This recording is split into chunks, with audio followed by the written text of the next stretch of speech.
Hey, what's going on, everybody? My name is Matt Jarbo. This is the Mundane Matt channel, and this is a video that is a long time in the making.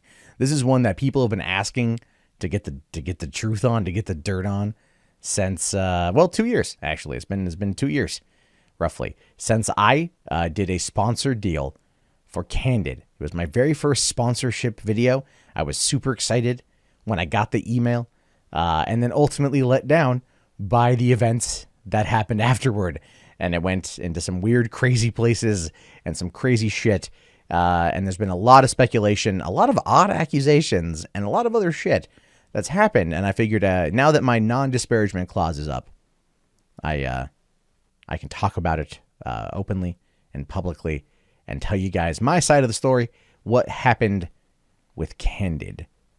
Now, to start this, we have to go back to, I want to say like mid-August 2016. That's when all this stuff started, at least for me. Now, I didn't know about Candid until I saw an Amazing Atheist sponsorship video about it. And I liked what he talked about. I liked that he pimped it as a free speech application. And I liked that when I downloaded it and started fucking around on it, it effectively felt like 4chan Lite. Way less trap porn. And I'm totally okay with that. Sorry, Bailey J. I'm fine with it not being there. But it turns out that Candid ultimately wasn't really a free speech app, but we will talk to that here in a few. So I checked it out. I was playing around with it. And then I think about a week later, a couple days later, I got an email from them offering me a rather decent sum for a sponsorship video. Now, I'm not going to tell you how much money I made because that's none of your business. But it was good. It was definitely good. And as a result of that, I jumped at it. Not only that, because I saw that the email came in from mylikes.com. Now, I don't want to say worked with, but I had used their affiliate services a couple years prior on a couple blogs I was running, and just to earn a couple extra shekels when I was had just moved out of Los Angeles back to San Diego, and I was like way broke. And I got into some of that stuff and made some money that way. So that's how I knew them and everything else. So I kind of was like, oh yeah, I'm familiar with these guys. Okay, cool. That's probably okay. And then Amazing Atheist has done it. He's got, I don't know if TJ had 1 million subs at that point or near 1 million subs. But I thought, oh yeah, he clearly, he's done his homework. And so things should be good. And that, I will fully admit, is my mistake. I should have vetted them better. I should have vetted them a lot better at the time, I think, because, and this is how I feel a lot of people kind of approached it, when a lot of us, and not just the skeptic community, but many other communities on YouTube were all talking about Candid. It was one of those things where you probably thought to yourself, hey, oh, this is more on the okay side than not. Right. Especially when at the same time, it's like, this is a lot of us who weren't getting sponsorship deals because of the type of content that we cover. Here comes this very lucrative one. And so so I think, and I probably did it myself, ended up seeing dollar signs and just was like, damn, because you know how it is. It's like, you don't make a lot of money at YouTube. And then all of a sudden here's this decent chunk of change coming at you. So again, that was irresponsible of me to do. That was terrible of me to do. I should have done a lot better work in regards to vetting them and doing the research on them. And I will say this, every time I get a sponsorship email from somebody, I will look into the company. And if it's at all remotely shady, I break off engagement with them. And there's a lot of shady people out there. In fact, I think because of Candid, I look at these things now as being far more carefully than I did before because of that, because of the fallout of Candid. I'm just like, let's take a look. let's make sure that this particular company is on the up and up, and this shit is not going to fucking end up blowing up in anyone's face. Because I don't think anyone expected Candid to become what Candid became. And so yeah, anyway, I signed the agreement on August 26th of 2016. I know today is the 1st of September, or it's near the 1st of September, and I wanted to wait a few days post the agreement expiring, so then I could, in fact, just make sure there was a nice buffer zone and we're good to go. So, they approached me. I did the work. Took me a couple hours to put together the video. I sent it off to them. They were like, awesome. And then they approved it. And then I said, great, it's up. And they said, awesome. How would you like to work with us again in a few weeks? And I was all like, well, hell yeah. I would love to do that. I would love to make more money off of your company. Capitalism, isn't it, Grant? But no, the point is, again, we had talked about another deal. And I think TJ had done a couple videos for them. I know at this time, like Shoe on Head had done one. Maybe Rich from Review Tech, maybe Repsion. A lot of people were doing Candid videos. Like I said, it's one of those things where like, it's kind of like safety in numbers. You think, oh, everyone else is doing it. Clearly things are fine. And I think that's where a lot of us maybe dropped the ball. Not in a malicious way. I think more of just in a naivety sort of way. It doesn't excuse it, but that's just what I believe like it was. At least at first I believe that. After that, it's kind of, I can't quite tell you what's happened with other people. But anyway, so, a couple of weeks afterward, Harmful Opinions drops his video on Candid and kind of kicks this whole fucking thing off. Now, in his video, he attacked Shoe on Head and I and claimed verbatim that we sold our audience for cash. Now, in that video too, he also claimed, he made the claim that we were all kind of friendly, right? Like our friends sort of thing. And I think at the time we were friendly. Now, not so much, but then, yeah. And so he ended up, I took offense to that. And so I made my Candid Opinions video, my response to that, where I referred to him as Chicken Little. And at the time I believed it. I believed he was just, he was just, like doing what Harmful Opinions does, which is overanalyze something to the point of where it goes into teal deer territory, and then you're like, okay, here's some tinfoil guys, calm down. That's what it felt like. Plus I don't like the accusation that I like sold out my audience for cash. I legitimately was using the app. I was legitimately using it when I saw TJ's first video on it, and I had a lot of fun with it. So again, should have done better in terms of vetting it. That is on me. But that's where I was at the time. And so anyway, I put out that video, and then a rumor began circulating that it was controlled opposition, right? There's a certain Yahoo out there who likes to go around and tell people that I was paid $10,000 for that video. I was paid $10,000 for my response video to Harmful Opinions. Man, I wish, but no, I wasn't. I wasn't paid 10 grand for that. I was responding. In fact, I was worried when I posted that video because of the non-disparagement clause, right? I was legitimately worried that I had violated that non-disparagement clause by pushing back against this accusation against me in everything else surrounding it. So after that, I just kind of pulled the fuck back, right? I just pulled the fuck back. And I maybe traded some barbs on Twitter here and there, but like no videos. I wasn't like doing anything else with that shit. I still was using the app because I found it to be fun. But I started noticing that like it started really, really, really blowing up. Really, really, really just kind of like just blowing up in certain circles online. And it was like all these rampant accusations. And then like, the CEO of the company got involved, Bindu Reddy. And apparently that just kind of went in its whole direction.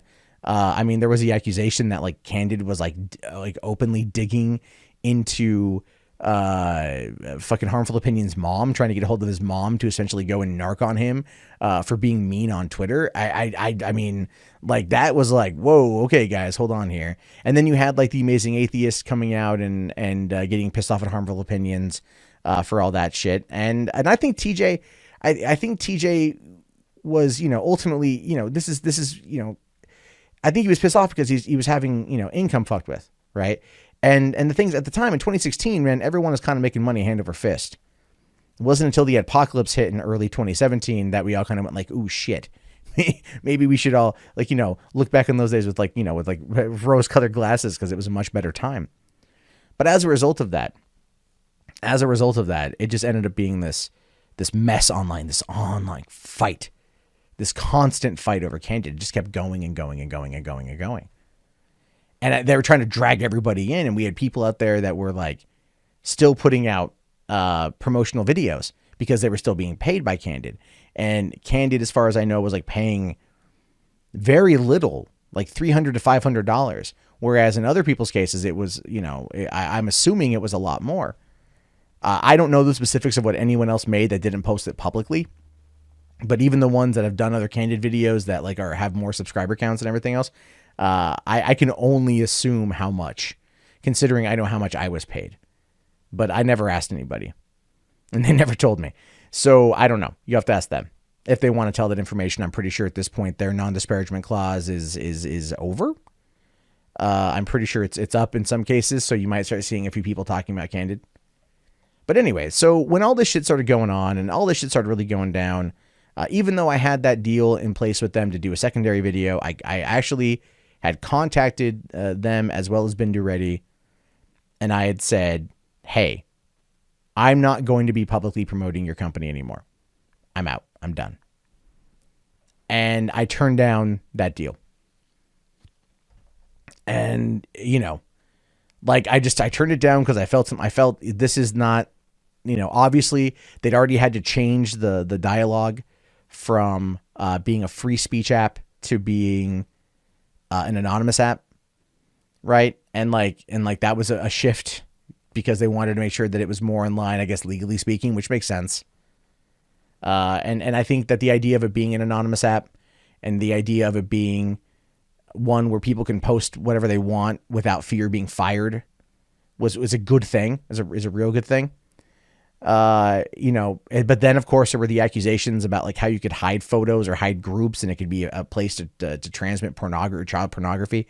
That's a serious accusation. And I don't feel that the company, especially Bindu Ready, handled it properly, handled it well. And it just, at that point I'd kind of stepped back and it became this real big fight. You had people out there making, I think, paid opposition videos. I think that there were videos that were paid. I don't have any proof of that, but there were a couple that were real, just like, it felt like, I don't know if it was a specific paid opposition or if it was just like, hey, listen, we're going to pay you money to do this video. Why don't you kind of frame it in this particular way? Why don't you give it your seal of approval? Right. That became one of those things where I'm just like, I don't know. I haven't asked specifically that question. That person wouldn't tell me anyway. And that's their deal. I don't know what deal they had, but it does kind of feel like given the type of shitstorm that was falling at Candid's feet around that time, it did look a little bit suspicious even to me, even if it ultimately wasn't, because I don't know their intentions. I don't know what their deal was. But again, outward facing perspective, shit was crumbling fast. It was crumbling goddamn fast. So I fucked off. I fucked out. I left. And then a little bit later, I got contacted by the Guardian 001. And the Guardian, he, he hit me up and he had basically said, hey, do you want to do a paid live stream with Bindu Ready talking about Candid? They'll pay you for it. It's a sponsored live stream, sponsored conversation. Now, I don't really trust this guy. I've never really trusted this guy. And I think it's with good reason that I responded the way that I did, because I was all like, yeah, sure, I'll do it. However, I have some stipulations. I have some rules. And the key one was that there would be representatives from the company in the chat, in the live stream, answering questions anyone had while we were talking. Because I wanted it to be upfront. I wanted it to be open. I wanted it to be honest. I wanted it to be right. That's what I wanted. And Bindu agreed. Actually, she sent me back a message on Twitter saying that one of their guys named Pat would be in the chat, and we were just going to set up the specifics. And then it never happened. In fact, I never got a comment back from that. Never got a date coming back to that. I think a couple days later, or a day later, she ended up on a live stream with somebody else. I want to say it was Bering. I don't remember the specific date, and I don't know. I mean, Bering did a couple streams with her, I think. Again, I don't fully remember everything about it, but yeah, I kind of laughed at that because I thought to myself, like, I wonder how many other people the Guardian approached with this deal. I wonder how many people out there he went to and talked to about this. So after that, I just kind of like, watched Candid crash and burn pretty much. I deleted it from my phone and just went about, I think this is before Christmas. So, did Christmas stuff, family stuff, making videos, enjoying the rest of 2016, which I believe at this point is what we refer to as the quote unquote good old days before a lot of the pedantic drama that is really encapsulated YouTube over the last year and a half. So yeah, that's basically about it. Candid ended up getting sold off to, was it Uber who bought Candid? Right? Was it Uber who bought them? I don't fully remember. And then, Bindu's off doing what Bindu's doing. I mean, we still follow each other on Twitter. I haven't talked to her in quite some time. So I have no idea what the state of things were. But this is my story. This is my take on what happened with Candid, the drama, and the aftermath. It's unfortunate that it went this way. It's unfortunate to see people turn on each other the way that they did. And yeah, it's one of those moments I look back on 2 years later and I'm like, I could have handled this a lot differently. I could have handled this a lot better. And when it comes to sponsorship deals, I very much look at things a little bit differently now. A lot differently. Approach things a lot differently because you kind of have to. And I looked at it as one of those growth moments of doing business on this platform. And I've noticed that since then, there's been a lot fewer people doing sponsored content that's like that. I don't think Candid will ever. I don't think what Candid will ever be replicated in terms of sponsorship deals. Coming in and just kind of going to like YouTubers from all walks of life and just pumping out so much goddamn money. So much fucking money into sponsorship deals. And then having it all just go tits up, So, that being said, that's my story. That's it. That's Candid in a nutshell. That's everything that I went through 2 years ago. And there we have it. So I will talk to you guys later. Have yourself a grand day and peace out.